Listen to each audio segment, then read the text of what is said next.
I challenge young people all the time to be like, hey, that person that you're scared of some judgment, do you want the life that they live? And I would say 10 out of 10 times, the answer is always like, well, no, not really. And it's like, okay, well, why should you care?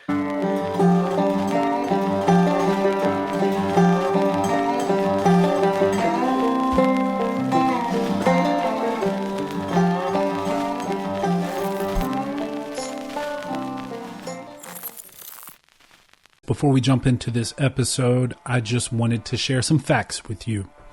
So during the heat of the C word pandemic, COVID-19, I was trying to get a shunned medicine, ivermectin, and it was basically impossible. I remember going from pharmacy to pharmacy, compounding pharmacies, regular pharmacies, all over the place. And I remember going on Facebook groups in my area, people saying, we can't find this anywhere. How are people getting it? It was awful. There's no worse feeling than needing a basic generic medicine and not being able to find it. And in fact, I did a little research after that, and I found out that nearly 90% of the facilities that manufacture active pharmaceutical ingredients for generic drugs that are sold in the US are actually in China and India.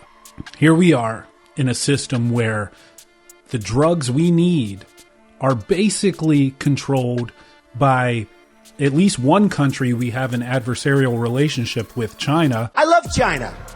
And India. It was awful. It was an awful situation to be in. And as a father, as a husband, the head of my household, I resolved to make sure that I'm never dealing with that again. I don't want to feel like I have no recourse and I have no way to help my family. So that's why I decided to partner up with the Wellness Company. The Wellness Company is an amazing online company that provides emergency medical kits and other products like spike support supplement that clears your body, helps you shed the spike protein. But their emergency medical kits come with tons of common generic drugs like ivermectin, Z-Paks, various other antibiotics, things that you need to have around your house, especially in this time when the government, when foreign countries, when the pharmaceutical establishment can start playing around with what you have access to. So that's why I'm a huge advocate for making sure you at least have one emergency medical kit in your house with these common prescription generic drugs. You purchase one through the Wellness Company, you set up a call with one of their physicians on staff, they prescribe you the wellness kit, and then you have it on hand. You don't have to wait until crisis strikes to be able to have the medicines you need to take care of yourself and your family. I've had multiple members of their medical board, their leadership team on the show, so you guys know I'm a huge fan of what they're doing. And you can use the code FREEMIND, FREEMIND, on their website to get 10% off your purchase, or you can just go to twc.health/freemind. Please check them out. Being independent, being sovereign, being able to take care of yourself and your family, to be healthy and self-sufficient is massively important in this era of ever-increasing efforts at top-down control, and I can't say enough good things about them. So check out the Wellness Company. Thank you to them for partnering with me. Without further ado, let's get into this episode. All right, we are live. Welcome to the show, Chris Chapman. Good to have you, my man. Yeah, Dave, thank you so much, man, for having me. I know we've known each other for a few years now. We've kept up on social media. You were, of course, on my show, so I'm happy to return the favor and just have a great conversation today. I agree. It was an awesome episode coming on and talking to you about some important topics, some things that are valuable to me, but now we get to do the same for you. I'm really excited for this conversation. We were talking before we started recording about a few things that I really want to touch on, and I think you'll have a valuable perspective on those things. But before we jump into that, tell me, or not tell me because I know, but tell my listeners who you are and what you do and what you're all about. Cool, man. I'd be happy to do that. So I'll just touch briefly. I grew up in a loving home, but we were very middle class. Always had food on the table, roof over the head. But at one point, my dad worked 3 jobs just to keep the bills paid.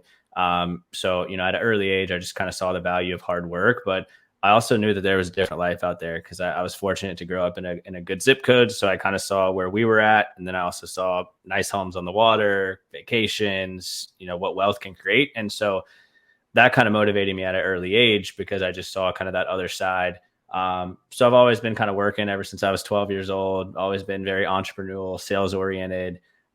Went to school at Clemson, which was quite a battle to get in there kind of with my track record in high school. Graduated 2018. I've been in sales ever since, selling a variety of different things from IT services to advertisements to consulting and advisory work is what we do now. And then outside of that, I run Next Level Minds, which is both a podcast as well as a coaching platform, primarily geared towards young professionals, which I know we're going to talk about today, really helping them reach a next level in their business, personal, or career life. And ultimately trying to combat some of the crazy issues that are unfortunately infiltrating young men in today's time. So that's a little bit about me, and blessed to have a beautiful wife. We've been married for about 2 years now, and living in Fort Mill, South Carolina, right down the road from you. I love it, brother. So, yes, many things in there that I want to unpack and talk about. And, I appreciate you. And I was telling you this before we started recording because you are so young. And especially in today's, what's the best way to put it? Society, but more specifically, the landscape of thought amongst young men today. I was telling you this, I think you're an outlier in many ways. And um, to me, as an old guy, it's nice to see guys like you. And you're how old again? I think I've got about a decade on you, but I just want to make sure. Yeah, so just turned 28 November 8th, so Okay. fairly fresh into the new seat here at 28. Well, first, happy birthday, man. Thank you. So I don't quite have a decade on you, but close to it. So you went into sales right out of school, Yep. and you've sort of always been entrepreneurial ever since you were 12. Um, what what do you think is the main driving factor? Because okay, it's one thing to say, all right, I see how I'm living, I see how other people can live. Hmm. It's one thing to say that, and then it's another thing to say the route I should take at pursuing that is sales. And Hmm. I tell young people all the time, if you're going to learn one skill set, learn sales because it transfers into so many areas of your life.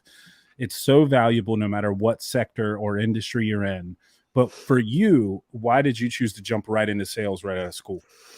Great question, bro. I'd say first and foremost, like I've always been extremely outgoing, always been very personable. I've always been the type of guy that loves building relationships. That's gotten me into trouble in the past when I used that to just party all the time in high school, right? But I figured like, okay, what are the gifts that I have, right? It's being outgoing, it's being somebody who's naturally positive, and it's somebody who really enjoys building relationships.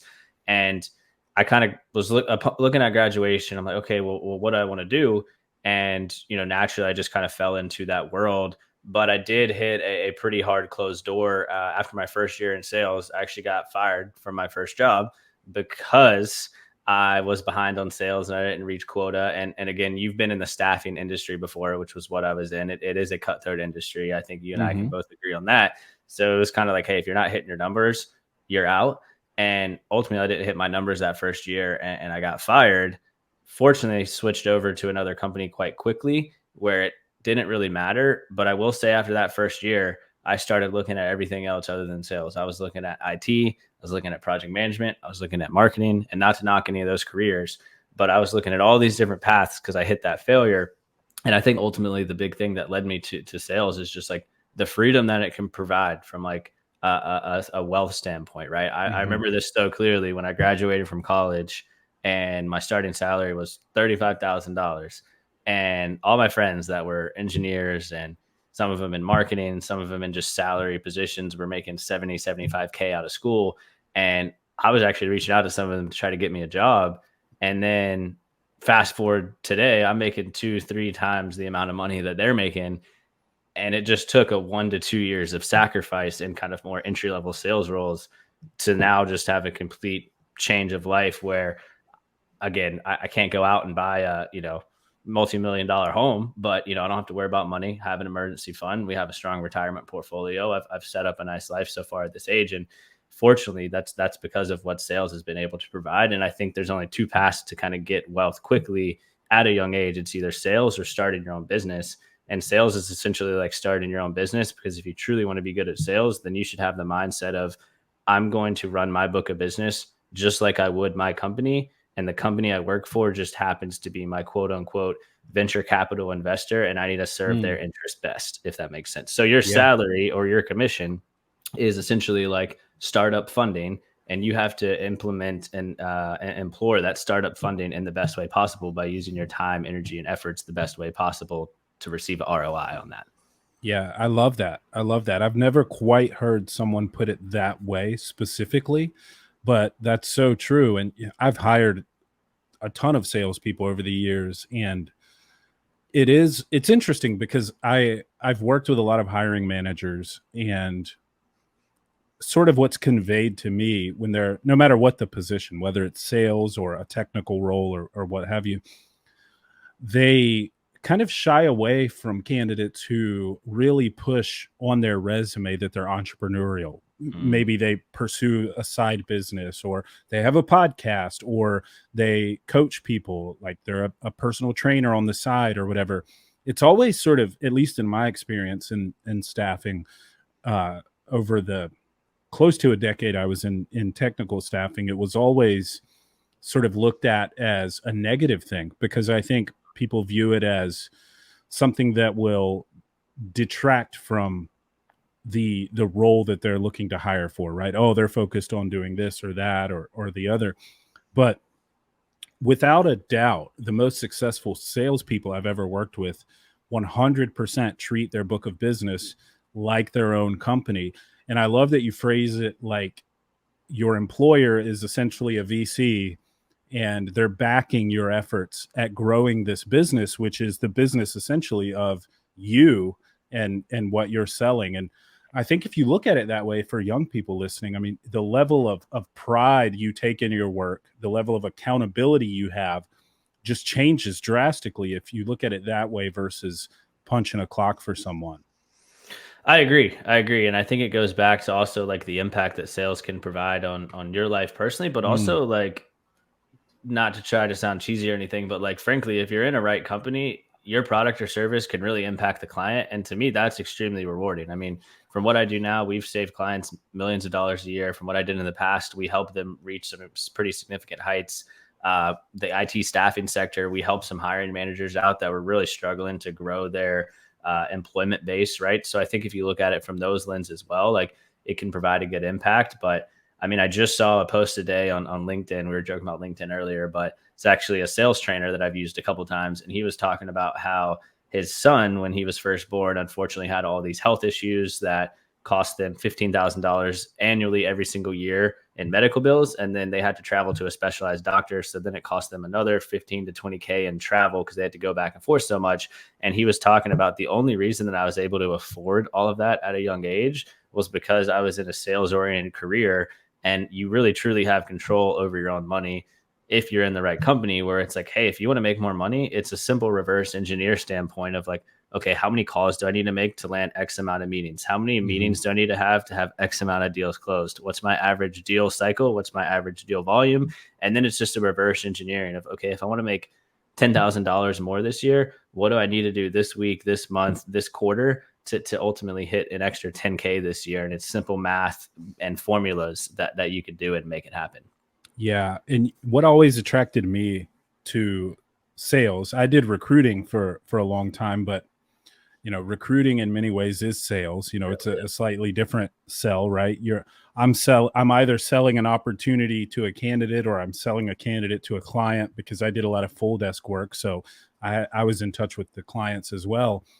What always attracted me to it, though, was the fact that you eat what you kill. It was a commission based role. And I knew that my the reward was directly proportionate to the work I put into it. And I hated the idea of just doing a job where you make X and that's it, no matter how hard you work or how little you work. This is what you're getting paid every single week. I loved the idea that, okay, if I'm really good at this, I can make way more money than someone who's not really good at this. That just always, from like a meritocratic standpoint, that just made sense to me.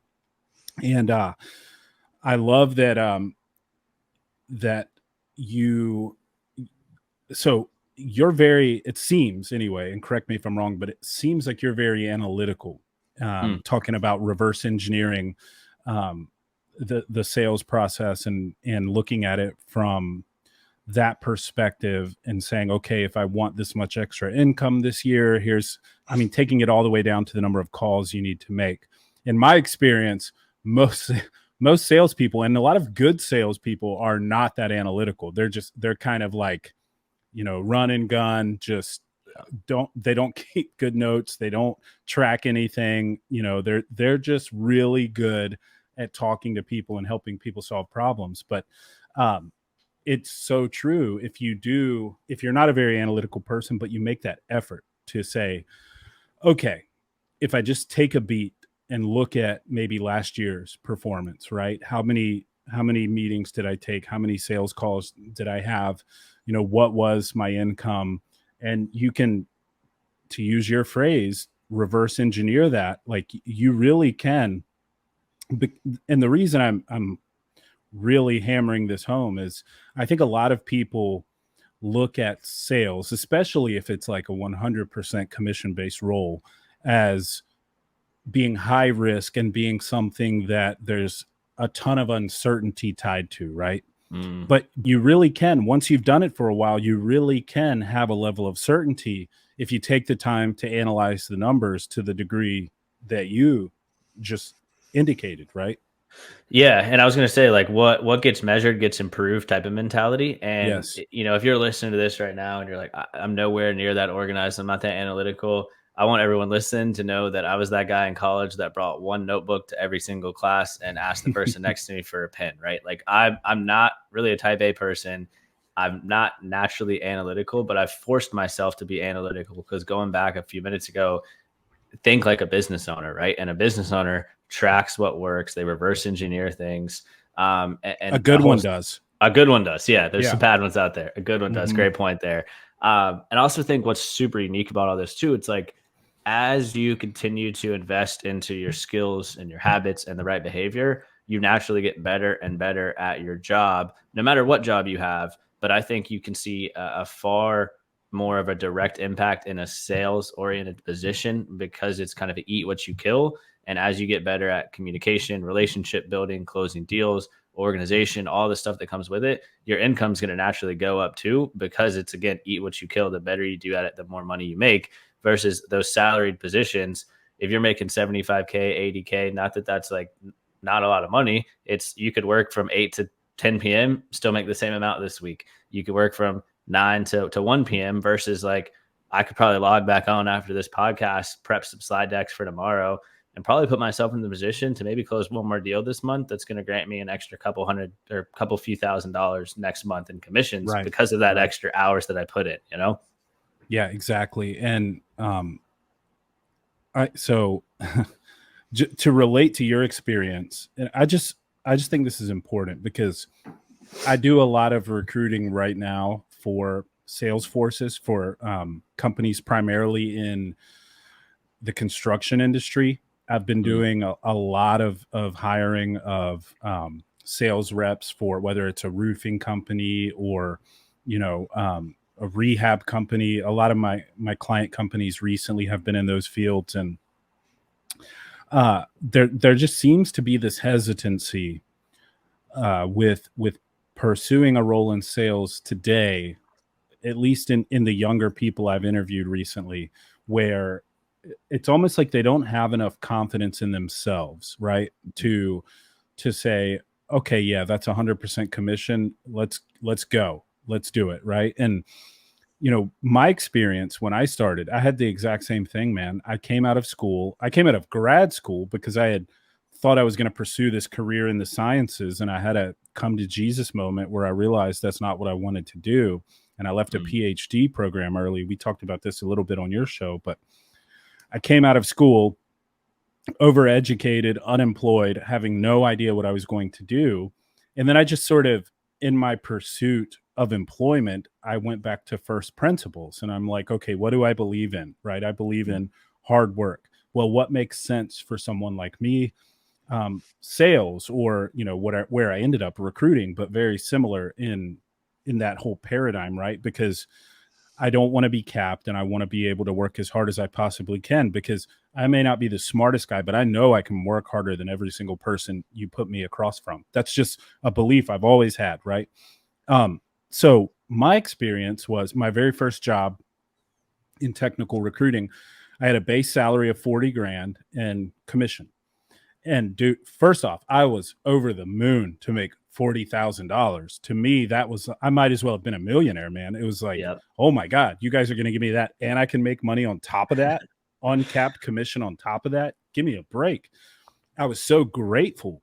And that's another thing that I've noticed is like, no young people have gratitude today, man. Like Mm, it's, so I'll give you an example. I'll be pretty vague just because this is a real life example.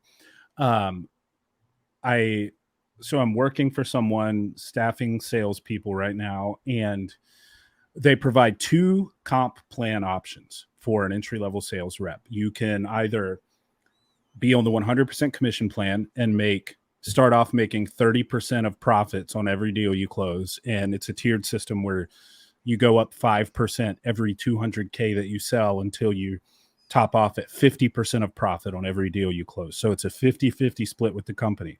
100% commission, no base salary, and the potential to make god awful amounts of money, right? Or you can take a base salary of 40 grand and get 20% of profits in perpetuity, no tiered system where you work up to 50%, but you have the security of that base salary. Almost every single candidate I present those options to always chooses the base salary, even though if they're a good performer, they will always make more money under the 100% commission scenario.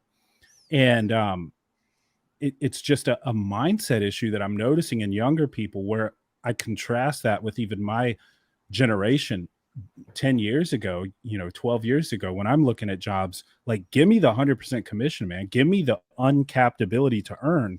But it's just a weird thing where, you know, and we have presented it even with real numbers, saying, okay, if you do 1 million in sales in a year, you'll make 85K under this plan, and you'll make mm, 120K under this plan.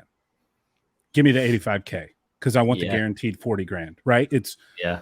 almost without exception. But anyway, so I start my first job, base salary of 40 grand, and I got all these friends who are making six figures. They went right into a job after their bachelor's degree. I went to grad school like an idiot. And I'm really having these feelings of like, oh man, I'm so behind. I've screwed Mm, up. My first year, I made 75K, right? That was my total income, salary plus commission. The next year I made 115, and then I never made under six figures after that.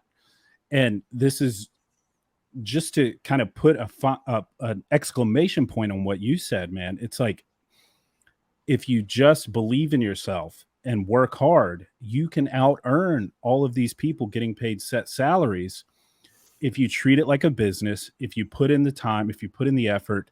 And so I just want to put that out there, because especially with what I'm dealing with lately in interviewing all these salespeople, man, it's like people don't have self-belief. mm, And if you can just find a little in yourself, and this is an important part, because you can't have one without the other. You got to put in the freaking effort and grind and work hard, not only at just working your job, but being cognizant of, okay, what did I do wrong that time? How can I do it better? All of these things, like improving yourself, you will come out on top. It's inevitable. And I just have to stress that to young people.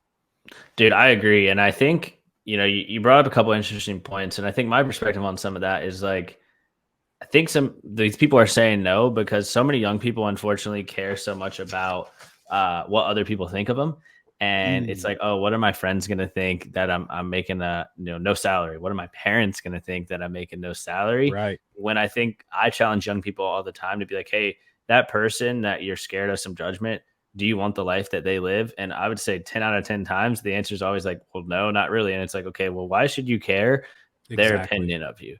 Right. I'd Versus never take advice from someone whose position I'm not. What's the best way to put it? I'm not envious of. I guess. Like yeah, if they've not achieved what you're trying to achieve, their opinion doesn't matter. At least in the professional realm.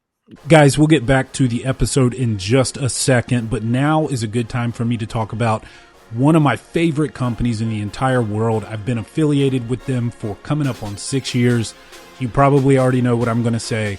First Form, the best supplements on the market, hands down. Pro America company, obsessed with quality. Their whole motto is we do the work, never settle.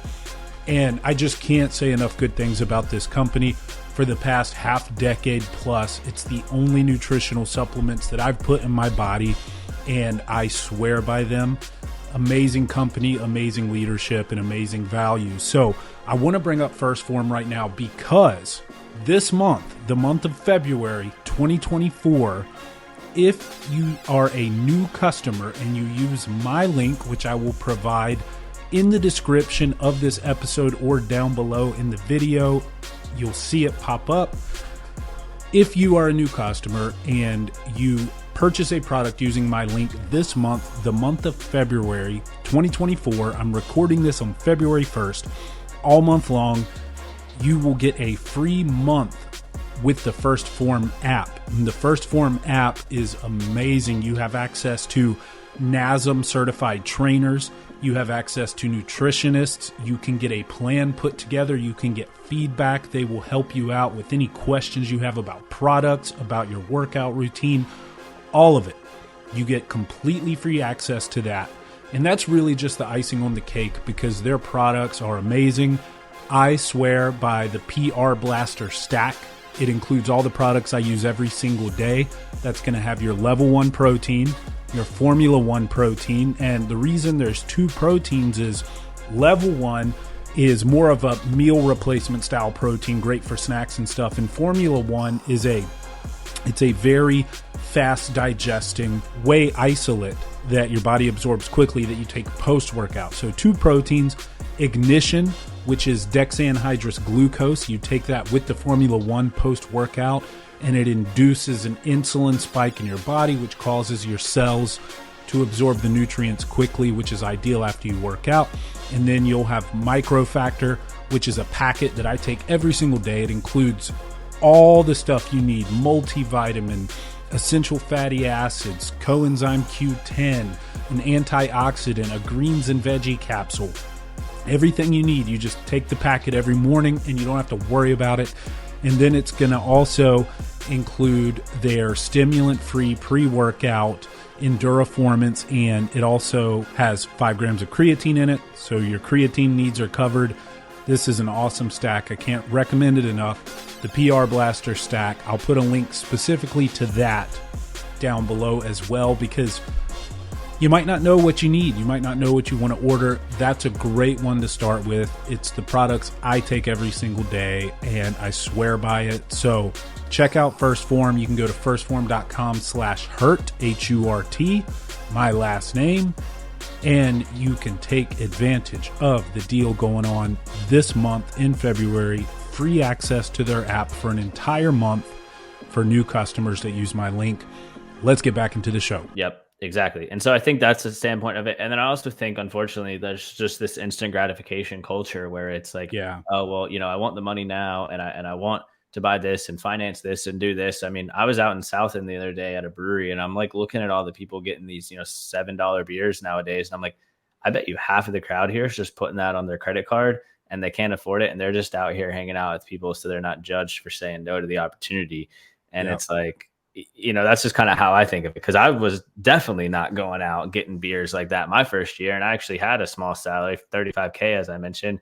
And I was maybe going out like twice a month, maybe. And it was very calculated. It was like, I'm going to eat a protein bar before, and I'm going to have like a couple beers at home, and I'm going to get one beer out, and, maybe an appetizer so I can save Yeah. money, versus Yeah. I'm seeing all these kids nowadays just blowing money left and right for what cause, right? Just to Right. impress people you don't even really like at the end of the day, right? Well, it is. It's they're look, and I'm all for, to a certain extent, living in the moment, because you never Right. know when you're going to go. But you have to dial back the hedonism a little bit if you have long-term goals. And it's so funny that you mentioned that, because I used to own a bar in South End, and I remember, it's so funny, man. I remember, and I sold $7 beers, and You're that guy over there, I yeah. was on the other side of it, but it, I remember just seeing all of these young professionals, because that's the primary demographic there, and Yep.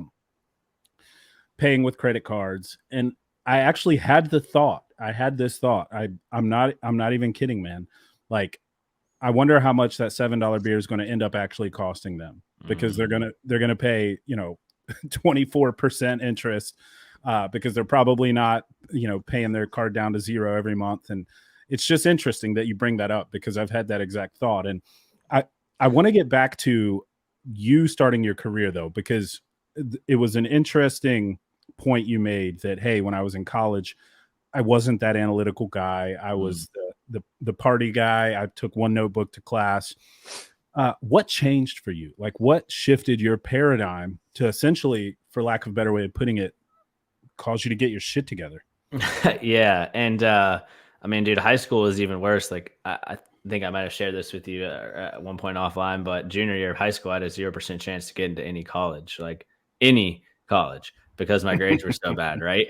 And I mean, that was just a simple habit and behavior shift, which actually kind of brings us back to the sales point of, if you want to be good at sales when you go into your first job, find a high performer and essentially just match their behavior and their Yep. habits. That's what Yep. I did. I found high performers in high school who were doing well and said, "Well, what are you doing?" "Well, I'm actually going to class." "Oh, well, you actually have to go to this thing? That's interesting."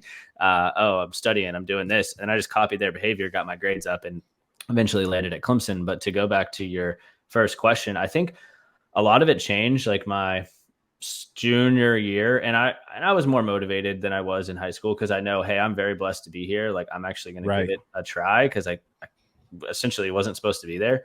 But I think a lot of what changed is just like I started meeting some people, whether it's through networking events, and just kind of seeing what they've done in life. And a lot of them were younger people, like 25, 30 years old. At the time, they felt old because I was only, 21, but I was meeting like some 30-year olds, and saw kind of what they were doing in life. And that's also around the time that I started getting into, personal development, right? Like the same podcast you and I probably listen to, reading some of the same books you and I have listened to, and then just kind of realizing that like success is really just a simple formula of consistency in the right habits over and over again to eventually see that it's going to work out. And so I think that's a big shift that changed for me, is just like having all the personal development things. But then I also think that belief system of, if somebody else can do it, I can do it too. Because of how I grew up, of very middle class, paycheck to paycheck family, like I always just kind of thought like that's probably what's going to happen to me as well. And well, hey, at least I'll have a roof over my head. And then, because I always thought success was reserved for other people. Like I always Mm. thought, if I had met you in college, I'd be like, oh, well, Dave's just lucky, like that he's got this and did that. Obviously, you were on my podcast. I know damn well that's not the case. But I always had that false mentality of like, well, successful people are just lucky, and I guess I'm not one of them.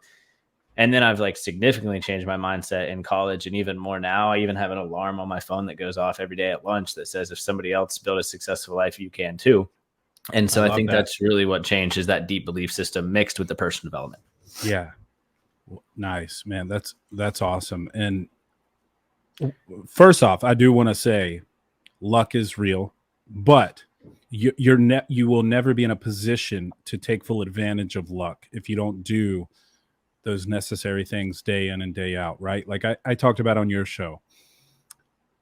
I started a craft beer bar franchise at the peak of the craft beer craze. And the first location I opened was in, at the inflection point, like literally right at the base of the hockey stick in South Yeah. End. Like we were the first like full bar and restaurant in South End. There was Wooden Robot Brewery, and then there was us. Mm. And so a ton of luck in that, like a ton of luck. But I couldn't have been in a position to start that restaurant had I not done a bunch of things leading myself up to that, right? Mm. To be positioned to take advantage of that luck, quote unquote, right? So it's all about, look, you can have the best luck in the world, but if you're not positioned to take advantage of it, it doesn't matter. Agreed. And you have to be positioned just from a habit standpoint, from a skill set standpoint, from a knowledgeable standpoint. And all of that comes from putting in the work. It's like, what if somebody just planted you in that bar running it when you didn't have near the background or skills or knowledge or work ethic? Nothing would have probably happened. But because you had the work ethic, the drive, the skill sets that came with it, you're able to capitalize on that opportunity. And then luck eventually showed up. And Exactly. I do believe in that too. It's like, I mean, I've interviewed a lot of entrepreneurs as well, and there always seems to be something down the road that just they get a hint of luck that ultimately allows their business or their career or their situation to significantly take off. But as you just alluded to, it's because that they were properly prepared to have that luck bestowed upon them that they could actually take it and run with it. Right. Exactly. And it's funny, man, because anything you do that's worth doing, in my opinion, is going to come along with a lot of naysayers. And this Mm, goes back to what we said earlier about not taking the advice of people who haven't done a damn thing in life, right? When I was telling people, whether it was I'm starting a bar or I'm going to invest in real estate, I mean, I had so many people like, oh, stay away from real estate, because they know so many people who lost everything in the '08 crisis, right? Or, but funnily enough, I was never told to stay away from real estate by anyone who had actually invested in real estate mm, successfully. Even guys who lost their shirt in '08 bounced right back because they knew the power of an asset like real estate. And so it was always people who hadn't done it, who, a lot of times they mean well. They truly do, right? It's friends or family who care about you, and they're saying, man, don't start that business, don't invest in that asset, don't pursue that line of work. But you have to stick to your guns. And I guess this is just some general advice for everyone listening.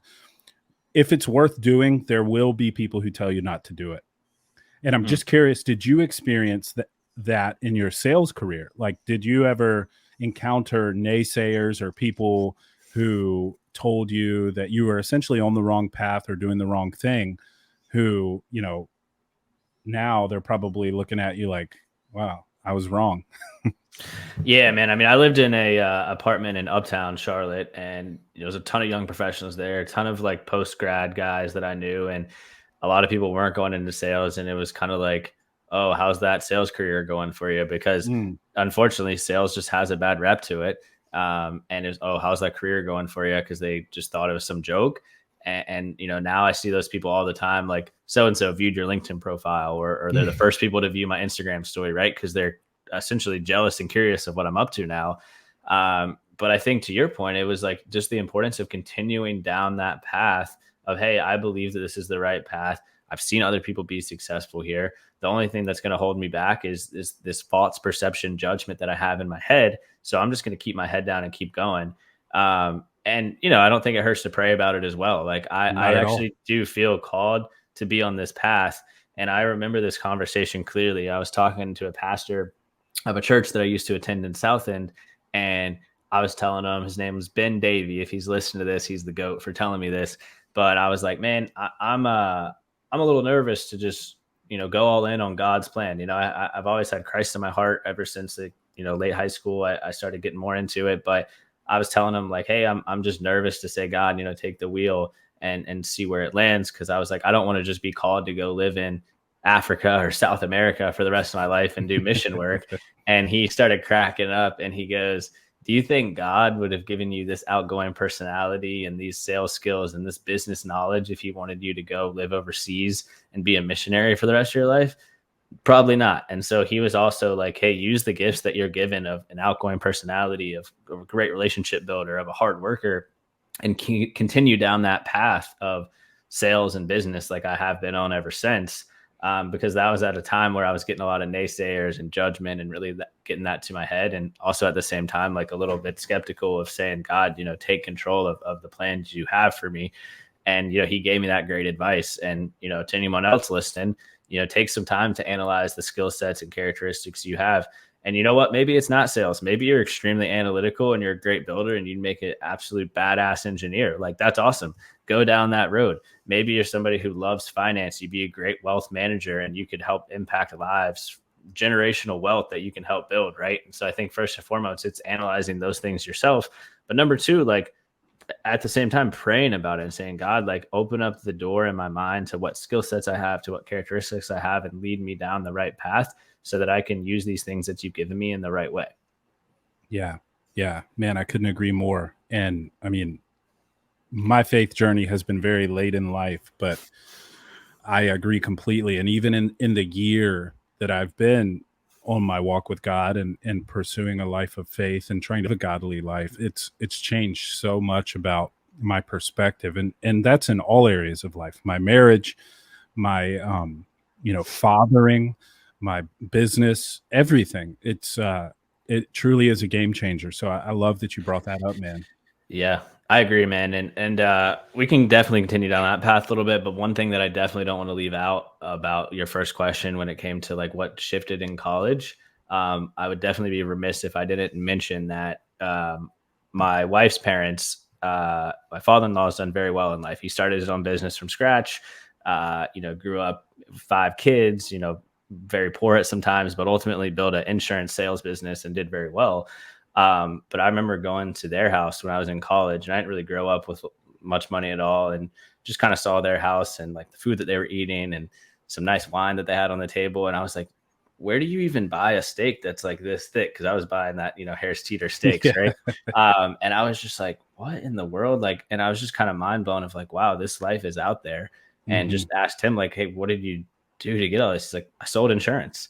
And so it went back to sales.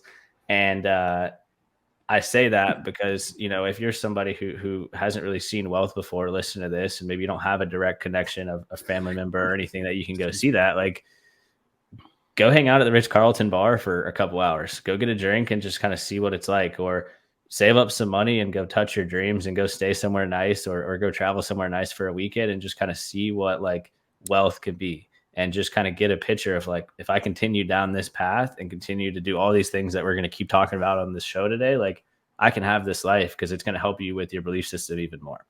Yeah. Yeah, man. I agree with that completely. Like, and I had so many experiences like that too, where you don't even, it's like a completely different life. It's a different world. And one thing that struck me when I started to meet people like that and have conversations with them is, oh, they're not too dissimilar from myself. Mm-hmm. They're, yeah, and they're generally more than happy to tell you how they got where they are. So I love that you mentioned that, that is great advice. Go experience that in whatever way you can. Whether it's, I mean, there are so many different avenues you can pursue where you can meet people, successful people who, and it doesn't even necessarily have to be specifically in their wealth, but even if it's just someone who's really good at a particular thing you're interested in, like, go try to be around those people, and you will learn from them, and they'll be generally happy to talk to you about it. Like, I can tell you, uh, for me, for example, if a young person and this is why I always do the Q&As on Instagram and stuff. If a young person is like, hey man, I really want to get into real estate, how do you do that? Like, I love talking about that. I want to talk to them about that.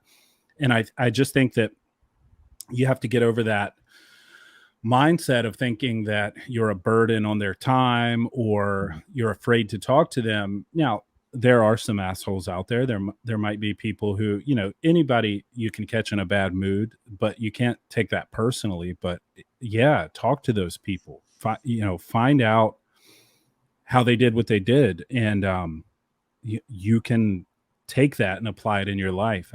I love that advice, and that's just really all the things that you've told me so far. It seems as though you just have a high level of self-awareness, and you're always sort of taking things in context and applying them in your own life. Is that something that you had to cultivate, or is that just kind of how you are?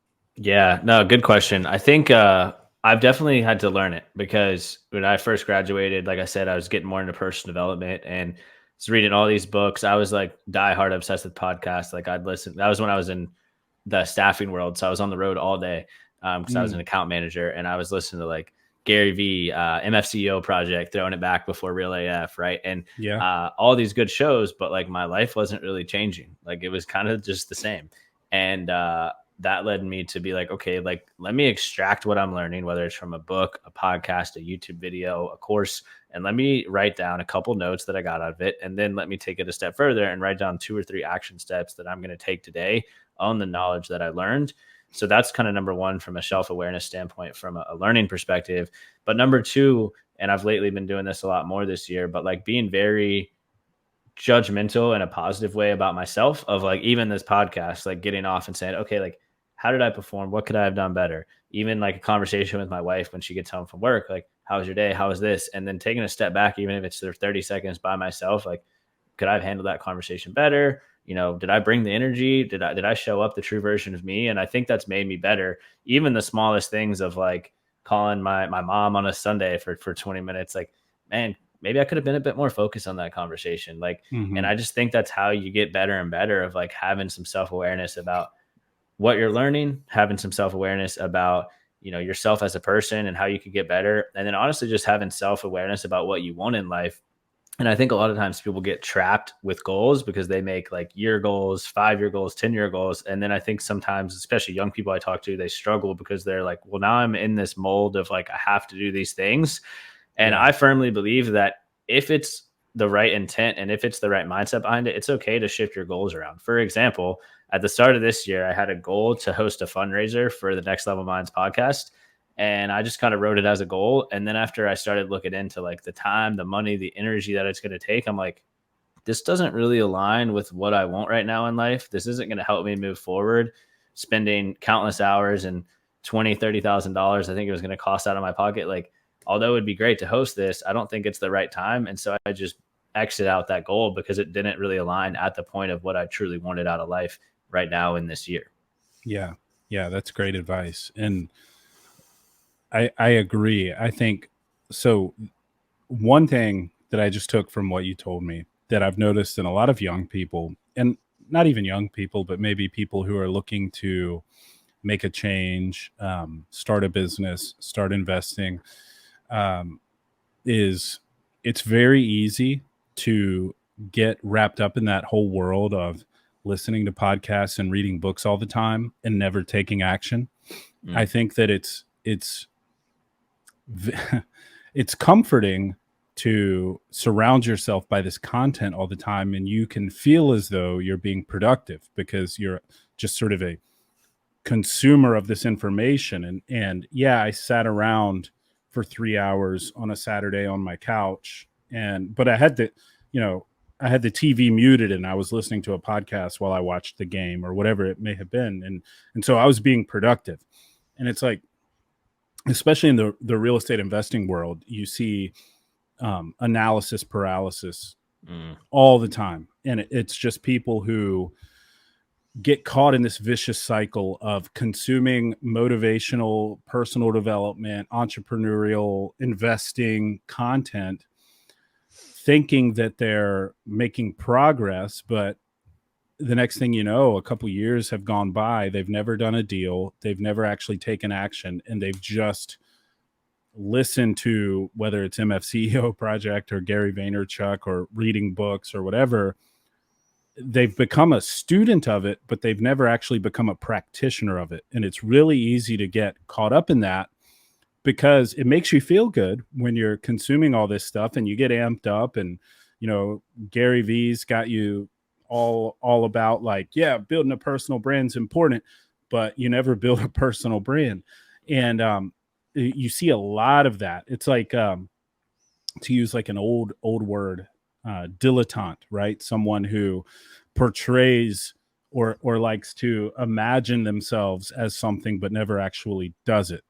So for you, it sounds like you struck a good balance of consuming that content but actually taking action.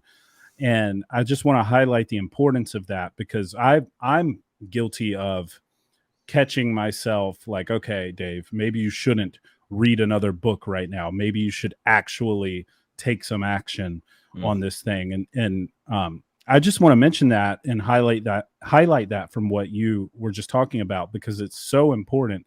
And I see, especially young people who are, because look, man, one thing that I'm kind of bittersweet on is how glamorized entrepreneurship has become, in the last decade or so, right? It's guys like Gary and guys like Andy. I mean, Andy's very upfront and he doesn't really glamorize it, but people see the wealth he has and everything. And there's so many of these personalities out there who are talking about entrepreneurship, and whether it's posting pictures of their private jet or this or that, it's become so sexy to people, when really it's the hardest thing you could possibly do. It truly is. I mean, I can't even express the amount of hours I worked when I owned my company and how hard it was, and ugly and difficult and challenging. And look, I'm a 240-pound grown man with a beard, and I'll tell you, I cried many times when I when I was doing that before we exited the company. It is grueling and it is difficult and it is not pretty. And I just think that people have really this skewed idea of what it actually means, whether it's to be a successful entrepreneur or a successful salesperson. So, from your perspective, can you talk a little bit about, just sort of the challenges you've encountered and how you've dealt with them, and sort of the ugly side of becoming this successful young person that you've become, but things you've had to deal with? Because I always like to highlight that, especially when we're talking success, because the success world is so flowery and it's full of hype. But at the end of the day, I haven't met a single successful person that hasn't had to bleed, metaphorically, of course, for that success. So can you talk a little bit about that? Yeah, no, absolutely. And to your point there about action, it's all about taking messy action. Like, a lot of people are always like, hey, I want to start a podcast, asking all these questions about the mic and the software and the editing and blah, Yeah. blah, blah. And I'm like, dude, I started my show with the voice memo app on my phone. The first 10 episodes were recorded on, I think, this cell phone. I actually haven't gotten a new one in like 6 years. So it was literally recorded on my phone. And sure enough, like, I love we that. have a popular show with, thousands of downloads and all that. But I say it's because I just took that first step of like, Yeah. what do I need to do? So for those listening out there that are like, I want to do X, Y, Z, like, ask yourself, what can I do this week just to take one freaking step towards that goal? And you're going to feel much better about yourself. But dude, to your point, it is extremely messy, right? And I always point out to people, like, I still have a long way to go. Hell, you and I both still have a long way to go. We're both young dudes out here. But I mean, dude, two big failures and I Thank you kind of. for calling me young. I Oh, just want you're to say young, that. bro. When you said you were in your 30s, I was like, nah, no way. I thought you were like 29 over here. So, Dude, bro, no, let me tell you, I have to tell this story because it still irks me to this day. And I want you to get back to yeah, what you yeah, were yeah. saying. Sorry to interrupt you, You but good, dude? I was buying beer at the grocery store, and I just naturally pull out my ID when I'm buying alcohol. I don't know, it's a reflex. And this girl, bless her heart, sweet as she can be, she was probably like 18 years old, very young girl. And I go to give her my ID, and she says, "Oh no, sir, that's not necessary. If the guest looks 40 or older, we don't have to card them." I'm like, "You little for for your information, I am 35. I think I was 35 at the time. I'm 35 years old." So it's funny because I remember hearing older people when I was a younger guy, saying telling stories about like I love to be ID'd, and at the time I was like, not me. I would. That's so annoying, man. I Yep. don't want to show my ID. But now I'm totally like that. I'm like, I'm not 40 yet. Don't say that. But anyway, Dude, just a well, little aside there. And let, if that girl happens to be listening, you did your job. You did a good job. But I'm not 40, so yeah, she hypothesized take a little that. wrong there. It Yeah. happens. Dude, well, I will challenge you to think about the mindset of if you keep saying I'm old, I'm old, I'm old, you're gonna fall into that existence there. So I know. I know. I know. uh but Thank you yeah. for the reality check. Oh yeah. That's great advice. And I'm just remembering when I was like 18 buying a beer with a fake ID thinking I looked like 25, like you dressed up in like a collar shirt. I used to like tuck it in, go into the liquor store. Now I'm like, why would I like dress up to go buy some freaking bourbon? Like I'm just going to go in shorts and a t-shirt type of thing. Yeah, So, yeah, and you still look pretty young. I mean, that's a compliment. But I think for me, it's like I have gray in my beer. beard, Yep. and yeah. Yep. You're Anyway, also you're also way more jacked than I am, so you look a little older there, well true, established. So, true. Um, I'll take that You'll compliment. take Thank you. it. You'll take it. Dude, well, yeah, to your point, I mean, I've definitely gone through a lot. I mean, I think I alluded to one earlier of like getting fired from my first job. That sucked. I like had Yeah. no So money saved up. Like, really quick on that, Chris, I meant yeah. to ask you this. Sorry, I keep cutting you off, but because this is important. Did you get fired from that? I know you got fired from that job for not basically hitting your KPIs, right?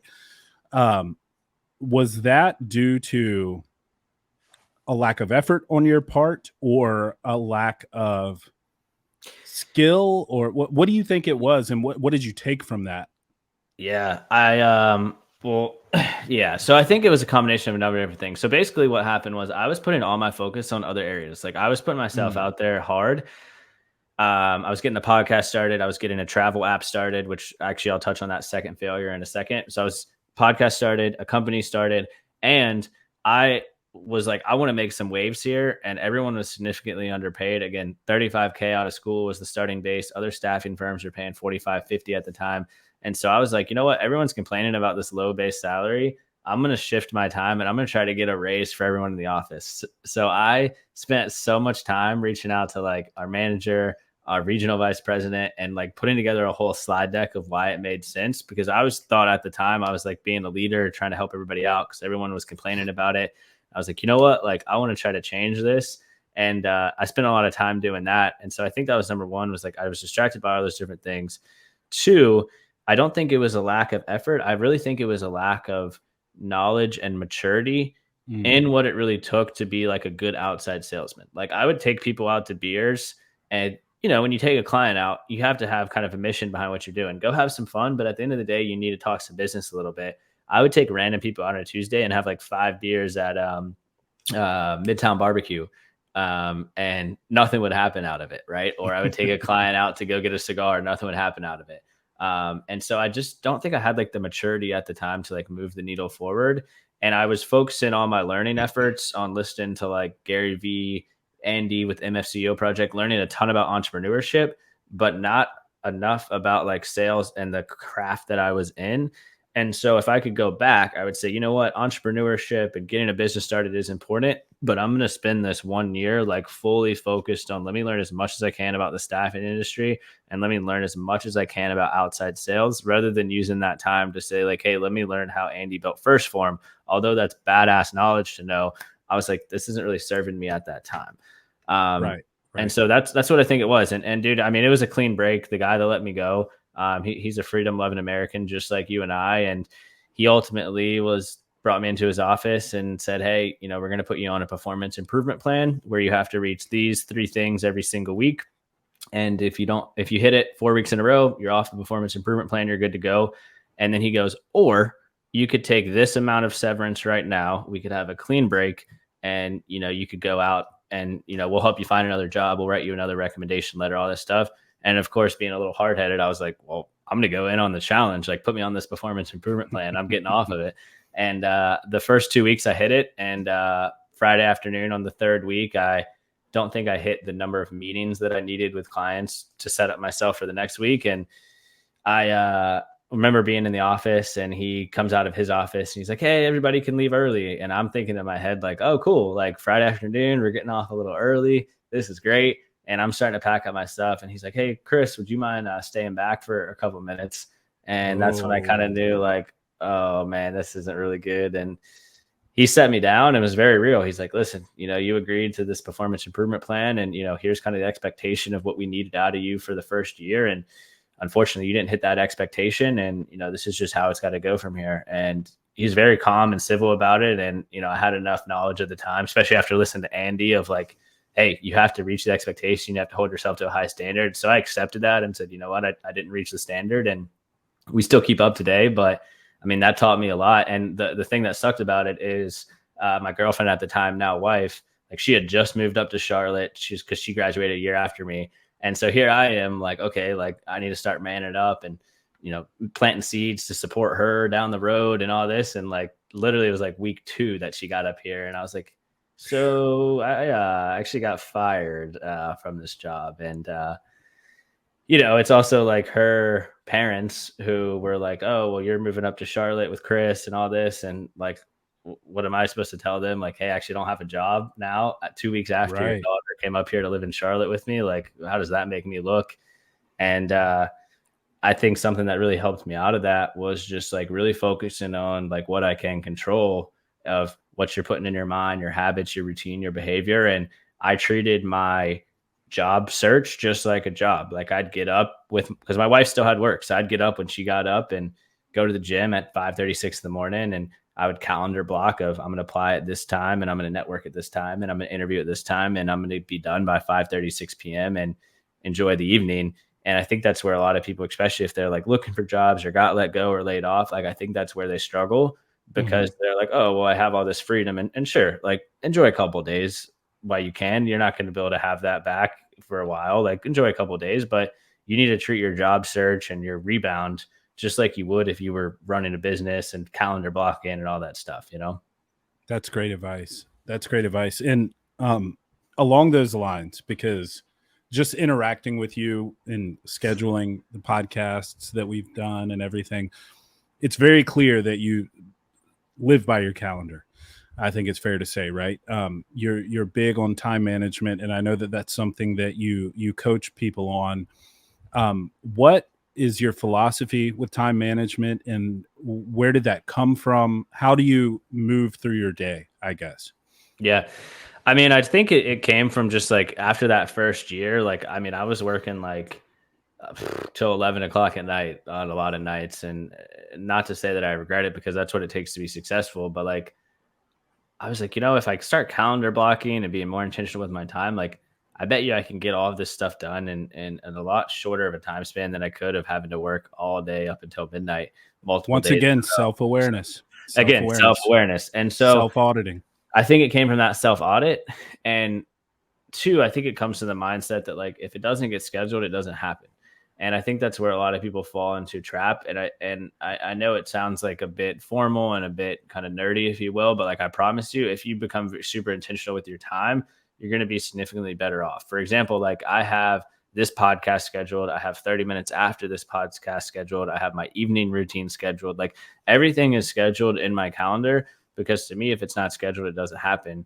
But a lot of people ask me, like, well, do you just schedule like the morning of? All of it happens on Sunday. I block off Sunday to map out the week, write out my goals for the week. So I write out weekly goals, but I'm looking at my monthly goals to make sure that what I'm doing this week is going to align myself to my monthly goals, that those goals align with my yearly goals, that those yearly ones align with my longer term goals, right? So it's reverse engineered down to the freaking week, that then I look at that week and say, okay, I have all these things that I want to get done. Where can I add different segments on my calendar to make sure that these 10 goals that I'm looking at to the back right of me get done? And so do you have a whiteboard? I do have a whiteboard. Yeah, it's nice. behind me. So I have the whiteboard's pretty badass. So I got the year goals on one side. I got the affirmations on one side, monthly goals blocked off on one corner, and then the weekly goals blocked off. So it's all right there. So I just have to look at it all. And then again, on Sunday, I align the calendar to everything that I need to do that week. Yeah. Yeah. Another thing that's beneficial with that I've found is the writing it down and having to look at it every day keeps you accountable, right? It reminds you, and this is probably more applicable in terms of long-term goals. You know, for me, if it's like I want to buy X number of properties in 2024, right? And I have a number, and I'll look at that every day, and it's an immediate reminder of, okay, what can I do to maximize the likelihood that I'll obtain that, right? And I'm a really big fan of, at some point in this conversation, you mentioned, basically what is like the one thing I can focus on to move the needle forward. And that's basically the philosophy espoused in the book, The One Thing, which is one of my favorite books by Gary Keller and Jay Papasan. And if you're not sure, this is for people listening, because I think you can often find yourself in a scenario where you're like not sure what you should be doing.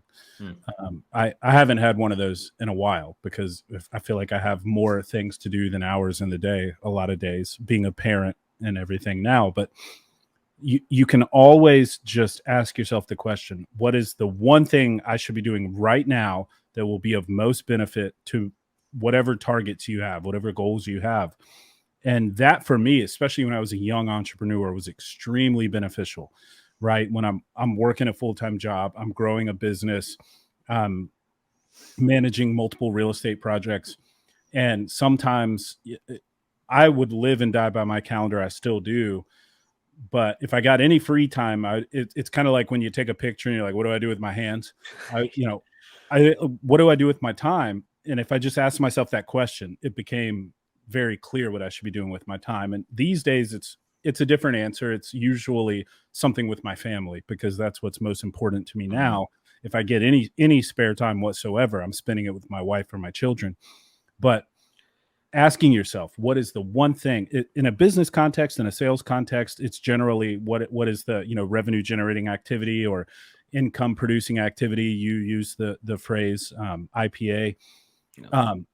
It will always bring you back to what you should be doing in that moment, and I think that's really powerful. Yeah, and I think that's going to drive you too to just continue to invest into the right things. And I think another good audit that you can do, and I actually did this a couple of days ago, is just keep a note on your phone and write down like exactly what you did that day. So be like, from 8 to 9, I sent some emails. 8 or 9 to 9:15, I went on Instagram, and do that for 5 days straight. And then at the end of the week, audit where you spent all your time, and then go all in on the things that actually brought you the results. So whether that's setting meetings, cold calling, whatever it is, whether that's looking at financials for your business, look at the 3 to 4 core habits that you can then time block, and then cancel out everything that's a waste of time. And you'd also be surprised by how much time you do have. I mean, I'm pretty disciplined with it, but that week I was like, wait, I spent 2 hours and 45 minutes on Instagram on one day, and it didn't even feel like I did. It was just checking it in between meetings, walked my dog, checked it a couple bit as well. And then I'm like, wait, that's almost 3 hours of my time that I could have been doing far better things than just scrolling on Instagram. Right. I mean, that's an eighth of a day. Yeah. So, and it didn't feel like that. I'm sure everyone listening, and even yourself, you're like, yeah, I get that. Cause you click it, look at it, and it compounds just like everything else in life. Yeah. It's disturbing when you audit your screen time and what you're actually doing. I'm guilty of that, man, 100%. And I try to justify it it's for the business podcast or for the business or whatever. But if I'm honest with myself, a lot of it is just kind of scrolling and, responding to DMs that if I put that off, it's not going to be the end of the world. Right. Right. Right. So no, that's a great point, man. So what is do you have a strict morning routine, or it seems like you'd be the type of guy who does, but just curious. Yeah. And I actually shifted every quarter, going back to the self-awareness. I kind of look at the things that I'm doing in the morning, and I'm like, okay, what's actually moving the needle, what's not moving the needle. So it definitely has shifted throughout the year. But yeah, I definitely have a solid one. First thing, getting up, going to the gym, got to move the body, judgment free zone, hashtag Planet Fitness. Um, Wait, do you go to the one over yeah, here? I'm surprised I haven't seen you because I know you go there as well, right? I don't go there in the mornings, but Yeah, you're yeah. like you're probably mid afternoon guy when it's not crowded, I right? when I go, it's usually mid afternoon, but Yep. lately I've been just doing stuff at home and trying Nice. to get outside more and train Yep. outside. Yep. Yeah, Well, dude, we'll have to get a workout, whether it's inside or outside, coming up heck soon. yeah, So, let's do it. but yeah, so I get up, go to the gym, get back, and then that's just time with the Lord. I'm reading the Bible, saying a prayer that God's going to open up the right doors, that He's going to put me in a position to make an impact. Spending some time thanking the Lord for what He's done for my life. And then I do a goal review, and I shifted that because I used to look at all my long-term goals, all my short-term goals, all my yearly goals, and it was just overwhelming. Now I pick one long-term goal, one short-term goal, 1 year goal, and 1 month goal, and I just analyze, like, am I actually making some progress towards that? And then the last two things I do is I write down a power list, 3 things you're grateful for, and then I write down 5 critical activities that I could do that day. And then the last big thing I do is spending some time visualizing. And to me, it's multiple different things. It could be some materialistic things. It could be some family things. It could be visualizing the goal weight that I want at the gym or my goal net worth, or it doesn't necessarily mean always that big house in the water or whatever it is that you want from that standpoint. Like, it's a number of different things that I do. It's really whatever I'm feeling. And then by that time, it's 7 o'clock, crush a nice high protein breakfast. And we're getting after it starting around 7:30, 7:45, and then get off from the 8 to 5 at 6. Because obviously I'm in sales, I'm going to put in some extra hours, and then we'll spend the rest of the time, whether it's usually try to be intentional of having a good dinner with my wife and talking about the day. And then it's back to the podcast, the coaching, the personal brand, frankly, up until I go to bed. And I say that because I was at a buddy's house the other night and we got on the topic of like what everyone's watching on TV. And I was like, you don't really watch TV during the week. And it was kind of like, wait, why? Like, what do you do with your time? And I was like, I mean, dude, I'm working on the podcast, and I've kind of mapped out my day. And they were all kind of like, wow. Like, I mean, it really is like, I mean, I got an hour of stuff to do after this that I actually want to do. I could choose not to do it and go to bed, but I'm like, hey, like, I actually want to grow the personal brand and do this stuff with the podcast. Like, let's keep it going. Let's keep that momentum going. So I know I went off on the evening routine a little bit too, but I think it's important to map out both the morning and the evening. And last thing I'll say about the morning routine is it really does start at night. So I still am trying to be intentional of like, hey, let's get a good 7 hours of sleep. I wear one of the Whoop fitness bands. So I like to kind of track my recovery and stuff. And, right before I go to bed, I just kind of plan out the next day. And that way, when I wake up in the morning, like, I'm ready to hit the ground running rather than wasting time thinking on that. Yeah, no, I love it, man. And that is, so it's funny because the whole morning routine thing has become a little contentious in like the entrepreneur coaching sphere. You've got Alex Hormozy, who's don't do any of that, just get started on work. And then you've got other people, Hal Elrod, I think, does the miracle morning thing. And I think it comes down to what works for you and the type of thinker that you are and what it's like when people ask me what the best diet is. I'm like, the one you stick to, man. Like, period. The one you stick to, the one that serves you, right?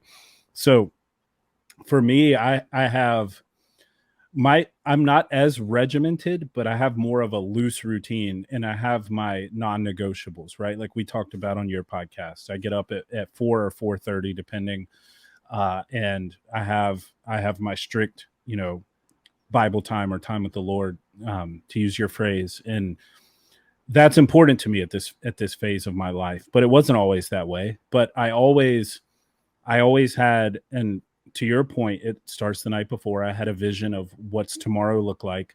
How am I going to start my day off? Because for me, it just doesn't work to wake up as kind of like a rudderless ship. Like, what am I going to do? What am I going to do? Because I can't count on myself to figure that out on the fly, So I think but I think some people can and some people do. And depending on the industry you're in or the business you have, it might be necessary to be that dynamic with your time. But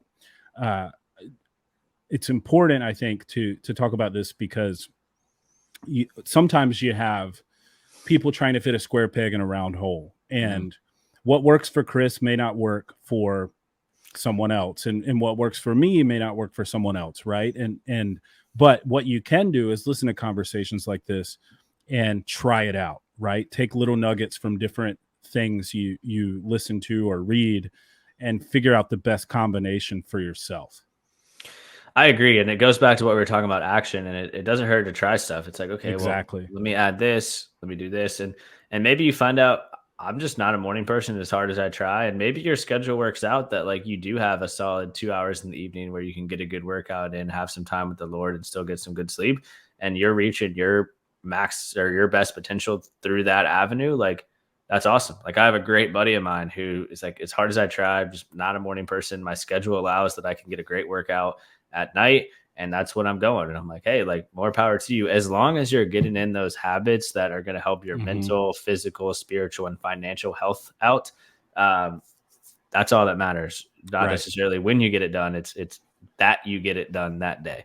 Exactly. Yeah. Yeah, man. So what does the future look like for you? Because you've got a lot going on. You're obviously still pursuing your professional life, you're coaching, you're doing the podcast, you got a lot of irons in the fire, you're a husband.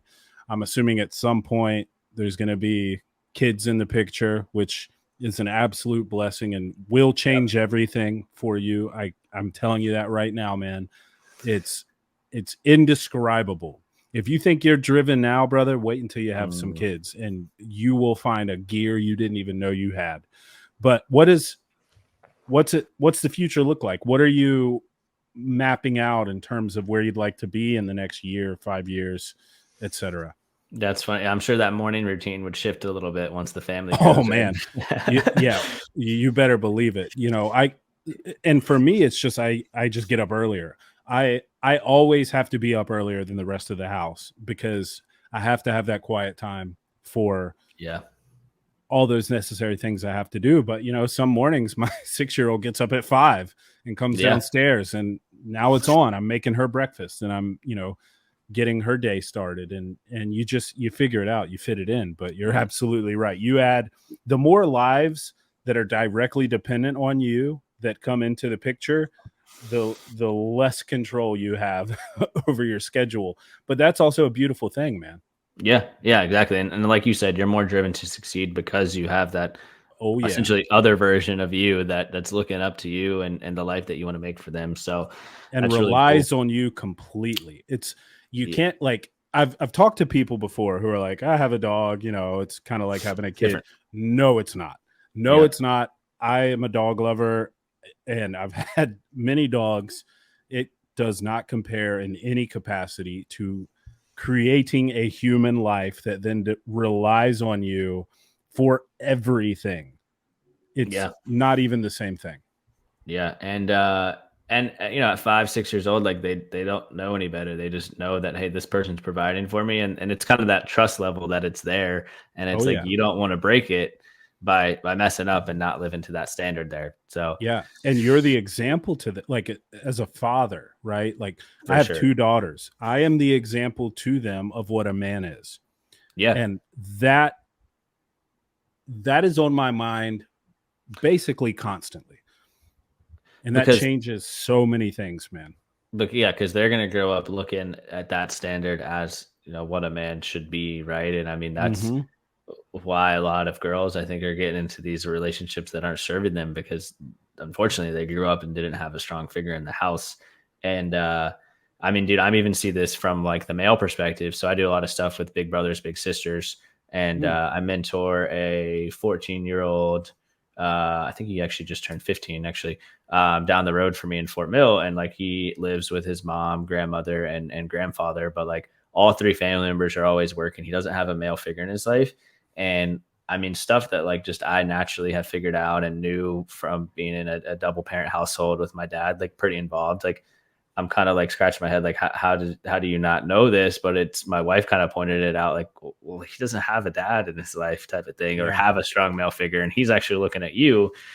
And that also drives me not just for him, but like other people that maybe didn't have a strong figure in their life, of looking at guys like you and I that aren't even related to us, of again going back to like, oh, if Chris and Dave can build this life and impact people and do this and do that, like I can do that too. And people are always watching, like at the grocery store with the 18-year-old of you checking out, like that was in a scenario where you probably set a good example, because you probably joked around a little bit, right? But it's not like Oh you got yeah. super pissed off, right? So I mean, that's a standard. People are watching whether you like it or not, and that's something that really drives me at the end of the day. And so I think sometimes, especially when you're producing content like a podcast, or if you're out there on Instagram and stuff, it's like sometimes you can't see the direct impact. But I've gotten countless messages, and I know you have as well, of like, hey, this really helped me out. I liked what you said here. So I just kind of wanted to harp on that point a little bit, because you got me thinking on that after what you Yeah. said. No, it's definitely true, man. And another thing along those lines, and I do want to get back to Yeah. what Yeah. what your I will. future looks like, but uh, something I've thought about a lot since I started having kids is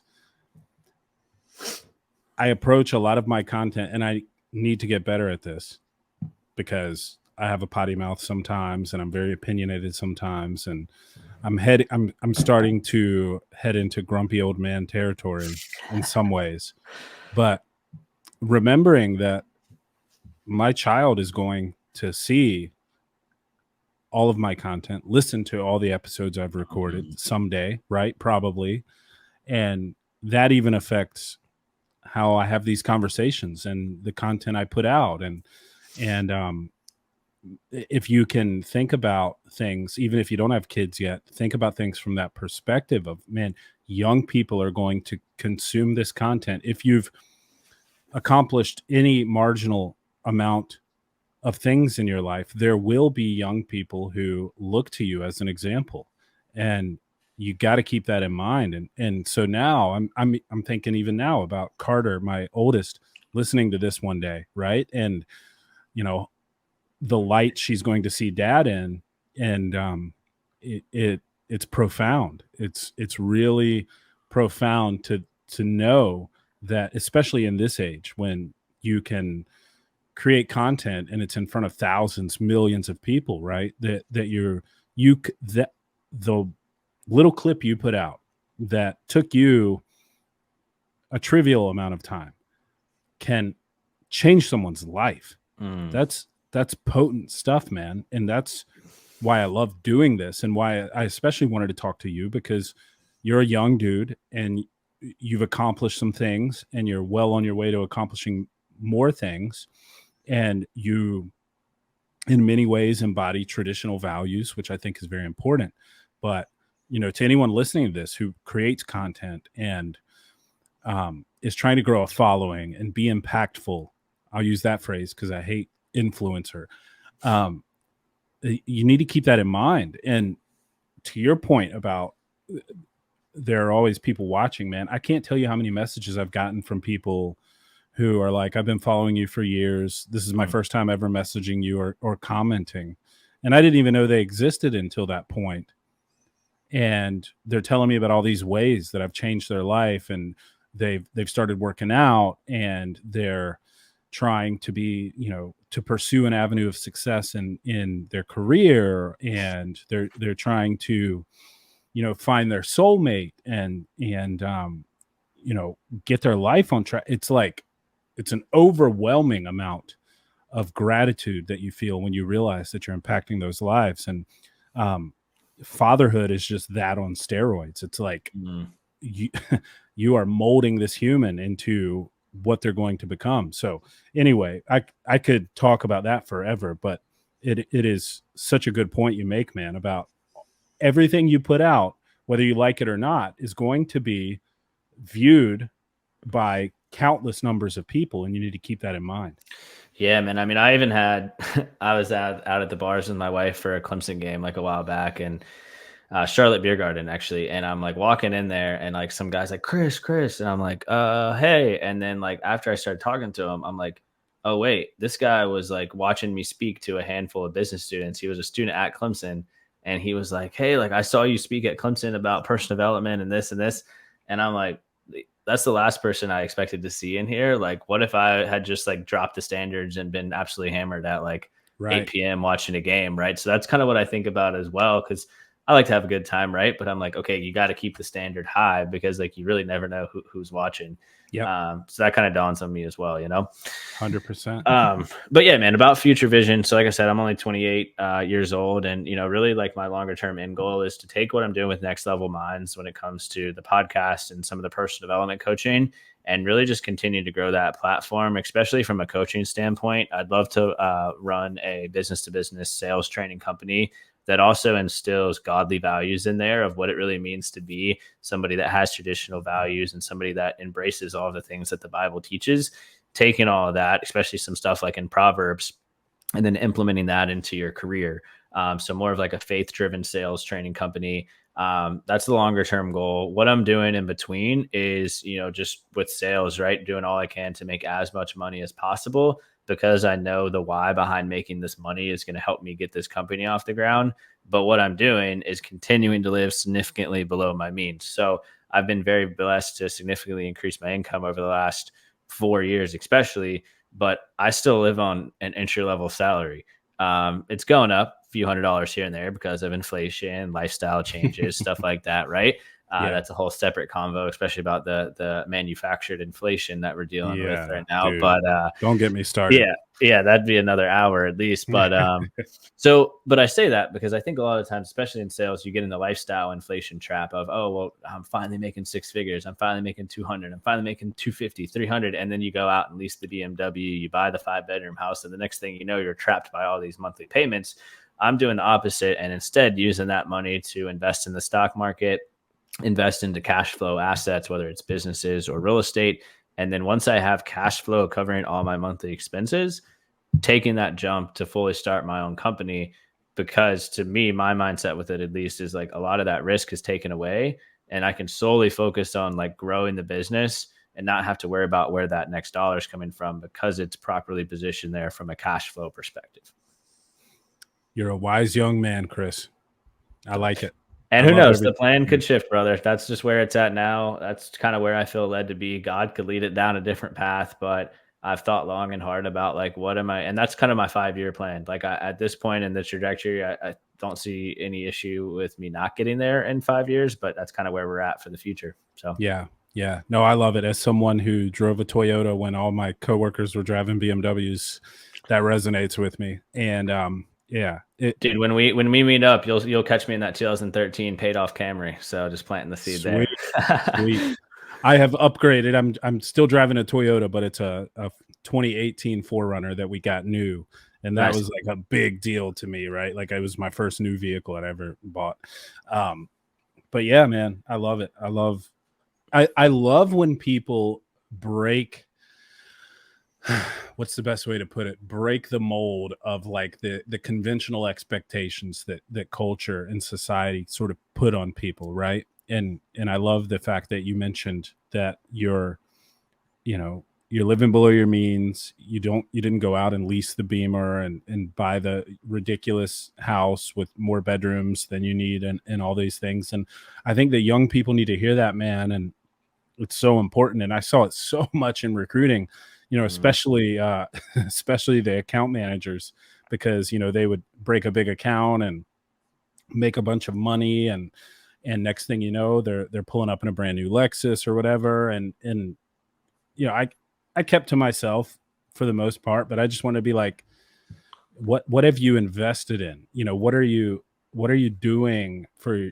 your future? And it's funny because a lot of those people, because I started the restaurant business when I still owned or when I still worked in corporate America, dude, I can't tell you how many times those same people would be like, must be nice to own Mhm. this. And I just want to be like, mf'er, if you knew how much blood, Yeah. sweat, and tears, like how many sleepless nights and how many hours I put in for this must be nice that you just handed me, you would cry if you had to do it, Right. so but I appreciate people who are willing to make those sacrifices. Yeah, agreed, man. And the only thing I want to add about living below your means is like I don't necessarily as much agree with the mindset of like I'm going to eat ramen only and I'm not going to go travel anywhere and I'm going to Right, like, right. wear the crappiest clothes. Like I used to have that for a little bit, but then I started instilling it of like, okay, I'm still going to live below my means, which trust me, I definitely am. But you know what? I'm going to pick maybe two or three things that like I don't mind spending a little bit more money on. And for those, it's experiences with my wife, whether it's a nicer dinner or some travel. And then frankly, just since I'm out there speaking and hosting the podcast and doing some of the coaching, like and especially that I'm in sales, like I want to look nice. So I've been spending a little bit more money on suits and nicer clothes because it's going to serve me and help me make more money. And personally, that's just the personal brand that I've kind of attached to of kind of the sharp dress suit wear. And so that's where I spend my money, experiences with my wife, nice Yeah. clothes, but I'm not leasing the car because that doesn't serve me, or I don't need the bigger house right now, or, I don't need to go out and buy a bottle at the club because that's not going to serve me. Right. So it's like, maybe pick for those listed, maybe pick one avenue that's like, okay, still live below my means, but maybe I'm gonna splurge a little bit in this category. That again, that's just kind of my mindset behind it. So Yeah, yeah, and I grew up, dirt poor and didn't have anything, and it's just freeing, man, when you get to the point where you go to a nice dinner and you don't care what it costs, right? Like it's not a big I don't yeah, get whatever you want. I don't care. It's on me. Like for me, wealth and money and financial security, that it's more about that. And of course creating generational wealth, but like having the freedom and the low level of stress to just be like, oh, you want to go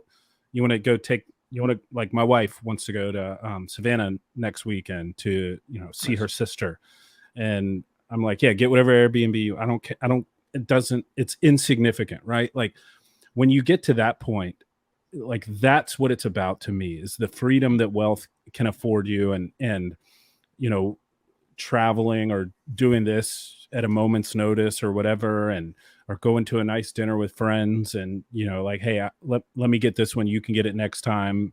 And for me, and it's kind of silly, but like I had a moment earlier in my career where for the first time in my life, and it just stuck with me because it was profound. Like the server brought the check for dinner, and there was a few of us, and I didn't look at it. I just stuck my card in there, and I was like, it doesn't matter, right?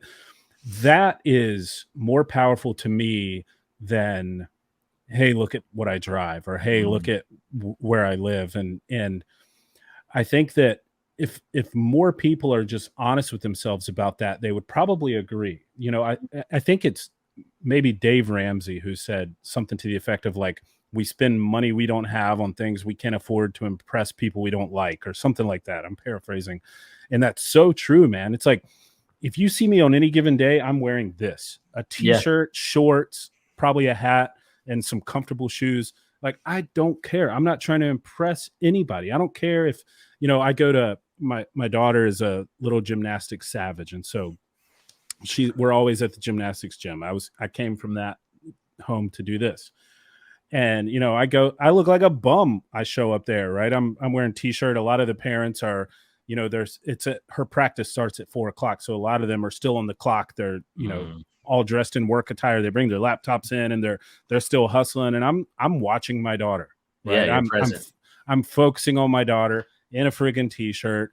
I don't. They probably think I'm some schmuck who whatever, but I don't care about that. Like, Right. it's so freeing and powerful when you can get to that point. And I just hope, look, and to your point, if what gets you going is nice clothes, and you're a car enthusiast and all of that, great. But you know, be true, be honest with yourself about what you care about, right? Right. Like, I love to hunt and fish and work out and spend time with my family. And, you know, I don't care about suits are uncomfortable to me. I don't like them. I don't I don't want to wear like expensive shoes generally hurt my feet, right? Right. So I wear Hey Dudes or Crocs or whatever. I don't care about that. And so I love that you are true to yourself. And I think that especially young people can get caught in that trap, especially when they Mm. start to get a little bit of money. And so I love that you brought that up, man. Yeah, and again, whatever it is to you, like if it's paragliding or if Right. it's Or like old books, and Do that's your where thing. you Like, spend your money. Like, have at it, but like keep it all in perspective. agreed. Yeah. All right, my friend, we have been rocking and rolling for an hour and a half already. So Well, there's many topics I wanted to talk about that we didn't even get to, but that just means I got to bring you back for another episode. So I want to part ways like this. If you could give one piece of advice to young people today, um, think 18 to mid 20s or 30, what would you tell them? that's a great question. Um, Man, off the top of my head, I would just say start praying to God and trust in His vision for your life. And if you've never really experienced God before, just pray like, "Hey, if you're really real, show me you're real," and open up the door. And if you are a believer, say, "Hey, come into my heart, open up the path that you want me to go on, and just see where it takes you." I love it, man. That's perfect. And I wish you had been around when I was a young man and given me that advice and I had taken it. But it took me a long time, but I got there, and I'm That's on all the that path. matters. Yeah, absolutely, brother. Well, look, where can people find you? Whether they want to follow your podcast, follow your content on any of the social platforms, or reach out to you for coaching. Yeah, it's dude, Chris Chap on Instagram is the best part. My name's Chris Chapman, so it's Chris Chap.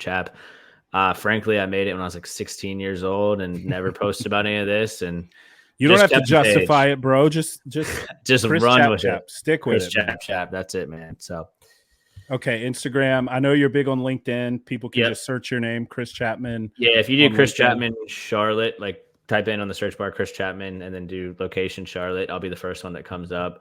But if you go to my Instagram, I'll have a link to my website, and that'll launch you to the podcast Next Level Minds. That'll launch you to Instagram, LinkedIn, all that. But I think Instagram's a good platform because it's the staple ground to get you to all the other points too. Beautiful. Well, look, man, I appreciate your time. I know you're a busy guy. You give me hope for the Love that. future and faith in our young people today. And I know that someone heard this and it changed their life, and that makes me really happy, man. We got to do it again. Dude, you need to come back on my show. I mean, we have so much more to talk about, and we 100% got to get that outdoor workout in before the end of the year too. Yeah, man. It'll be nice and cold, so Let's do it'll it. burn the lungs. It'll be fun. All right, brother. Thank you so much for your time and your wisdom and all the little nuggets of knowledge that you've given the listeners today. For everyone listening, until next time, keep your minds free.